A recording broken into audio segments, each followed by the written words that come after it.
You know, I didn't see this coming. I never saw this career coming. I was a security guard on the set of Stu Siegel Productions for the television show Renegade. One rainy night, the executive producer lost his keys, and I helped them find those keys with a flashlight. I was so green, I didn't even know what executive producer was, but it sounded important. So I told him that I had some ideas for the show, and I wanted to know, who do I talk to about it? Well, he said, you talk to me, meaning him.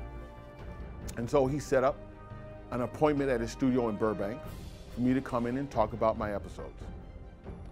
Well, I went to talk to a friend of mine who was a casting director, and she got really excited. She said, oh my God, that's a pitch. You have to have an agent to get those.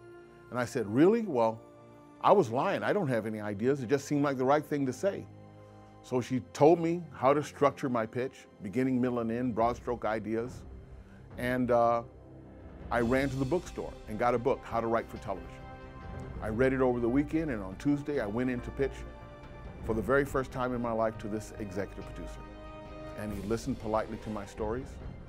And at the end, he looked at me and he said, Jimmy, when I first invited you here, I thought you'd have some wacky ideas, and I tell you, don't lose your day job. He says, my friend, you are an artist, and I want to do that for the first episode next season. Those words changed my life forever. He said, but you got to write it, and it's got to be good. So I ran back to the bookstore, and I bought another book on how to write for television. And I started doing what they call banging out the baby. I didn't even have a computer. I had a Brother 500 typewriter with the paper getting higher and higher and higher, you know, and the whiteout and all the rest of it. Then I got caught, as all new writers will, in the second act. Didn't know what to do.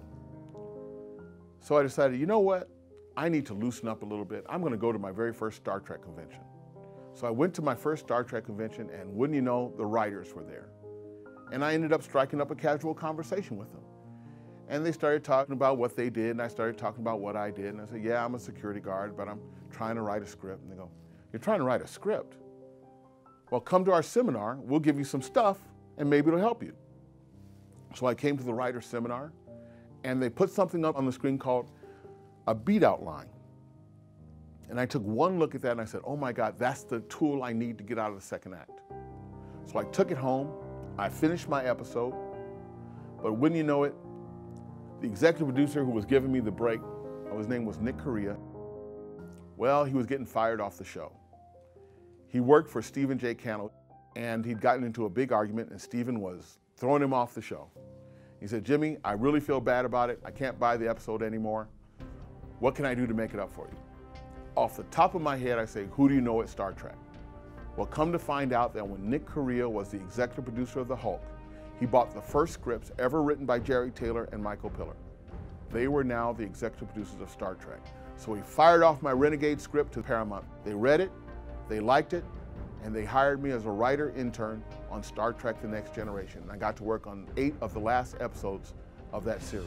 And that was how I learned my craft. On my very first pitch to Star Trek Voyager, I sold. And then on my next pitch, I sold.